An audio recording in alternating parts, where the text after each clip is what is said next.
चंद्रमा को हम सदियों से सुंदरता और शीतलता का प्रतीक मानते आए हैं। उसकी चांदनी अंधेरी रात को रोशन करती है, उसकी शीतलता मन को शांत करती है।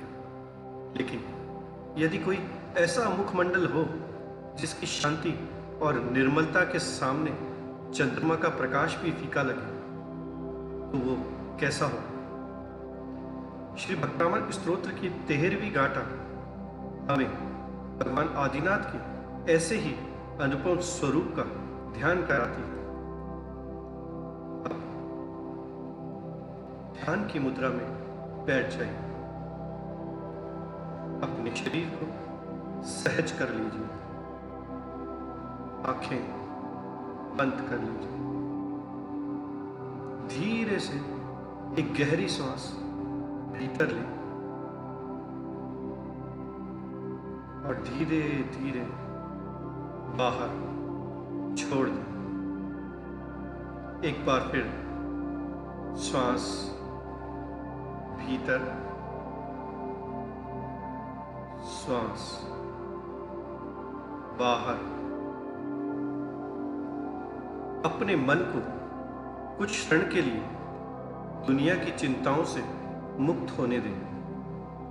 भगवान आदिनाथ के शांत स्थिर वीतराग मुखमंडल की कल्पना करें और मेरे साथ गाथा 13 का उच्चारण करें।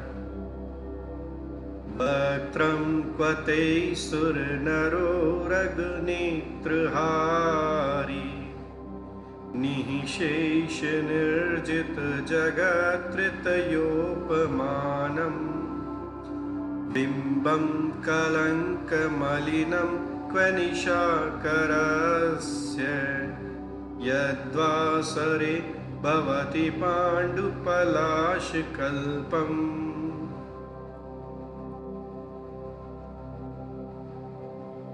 हे प्रभु, आपका मुखमंडल देवताओं, मनुष्यों और नागों के नेत्रों को भी आकर्षित करने वाला है। तीनों लोक में जिसकी तुलना की जा सके ऐसा कोई दूसरा स्वरूप है ही नहीं। फिर उस चंद्रमा की तुलना आपसे कैसे की जाए जिसके ऊपर कलंक भी है और जो दिन में प्रकाश में फीके हुए पत्ते जैसा दिखाई देता है। अर्थात भगवान का स्वरूप इतना निर्मल और अनुपम है कि चंद्रमा भी उसके सामने अपनी चमक खो देता है। चंद्रमा सुंदर है लेकिन उस पर कलंक है। चंद्रमा शीतल है लेकिन उसका प्रकाश सीमित है। चंद्रमा रात को प्रकाशित करता है लेकिन दिन आते ही उसका प्रभाव कम हो जाता है। परंतु भगवान की निर्मलता किसी बाहरी प्रकाश पर निर्भर नहीं है। उनकी शांति किसी परिस्थिति पर निर्भर नहीं। उनकी वीतरागता किसी प्रशंसा की आवश्यकता नहीं रखती।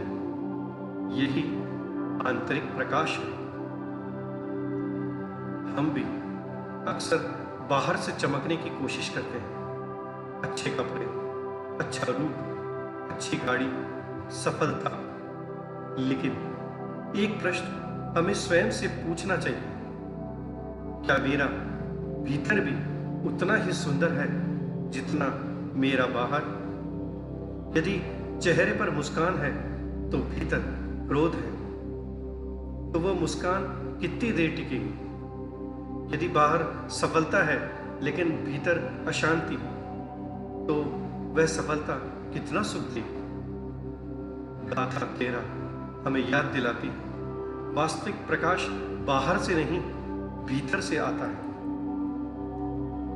अब भगवान आदिनाथ के मुखमंडल को अपने ध्यान में लाएं। उनकी आंखों में कोई क्रोध नहीं, कोई अपेक्षा नहीं, कोई शिकायत नहीं, कोई आकर्षण नहीं, कोई द्वेष नहीं, केवल शांति, केवल समता, केवल वीतरागता और उसी शांति को अपने भीतर महसूस करने का प्रयास करें। अब अपनी श्वास को सहज रखें। भगवान आदिनाथ के शांत स्वरूप पर ध्यान केंद्रित करें और धीरे धीरे मेरे साथ रिद्धि मंत्र का जाप करें। ओम ह्रीं अर्हं नमो उजूमदीणं ज्रों ज्रों नमः। ओम ह्रीं अर्हं नमो उजूमदीणं ज्रों ज्रों नमः। ओम ह्रीं अर्हं नमो उजूमदीणं ज्रों ज्रों नमः। अब मंत्र की ध्वनि को छोड़ दें और केवल शांति को अनुभव करें।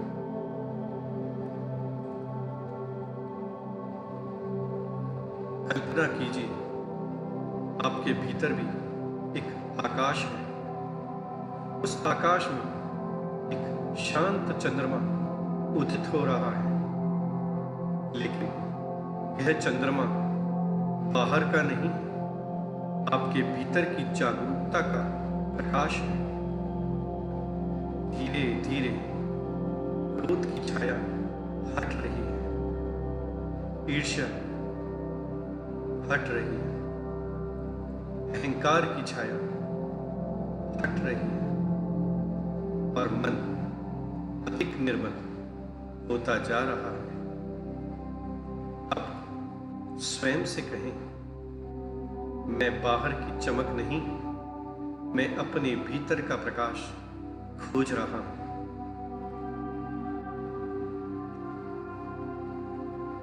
आज से मैं केवल अपने की चेहरे की सुंदरता पर ध्यान नहीं दूंगा, मैं अपने विचारों को भी सुंदर बनाऊंगा, मैं अपनी वाणी को भी मधुर बनाऊंगा, मैं अपने व्यवहार को भी निर्मल बनाऊंगा और मेरा प्रयास करूंगा कि मेरी उपस्थिति से दूसरों को तनाव नहीं, शांति मिले, क्योंकि सबसे सुंदर चेहरा वो है जिसके पीछे एक शांत और निर्मल मन हो।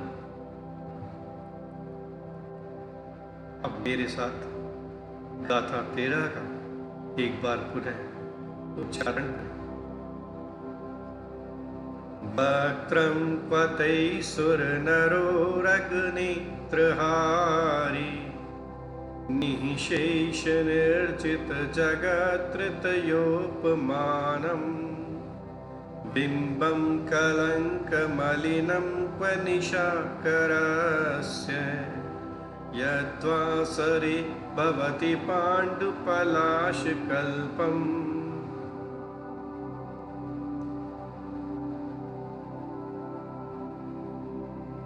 चंद्रमा सुंदर है, लेकिन उस पर कलंक है। हमारा जीवन भी दोषों से पूरी तरह मुक्त नहीं है, लेकिन हर दिन हम अपने भीतर थोड़ा और प्रकाश जगा सकते हैं। थोड़ा कम क्रोध, थोड़ा कम अहंकार और थोड़ा कम मोह और थोड़ी अधिक शांति। भगवान का मुख हमें देखने के लिए नहीं है, अपने भीतर की निर्मलता को पहचानने के लिए प्रेरित करता है। भगवान जिनेंद्र श्री आदिनाथ भगवान के चरणों में बारंबार नमन करता हूं। नमो अरिहंताणम्। बाहर का चंद्रमा रात को प्रकाशित करता है, लेकिन भीतर का प्रकाश पूरे जीवन को बदल सकता है।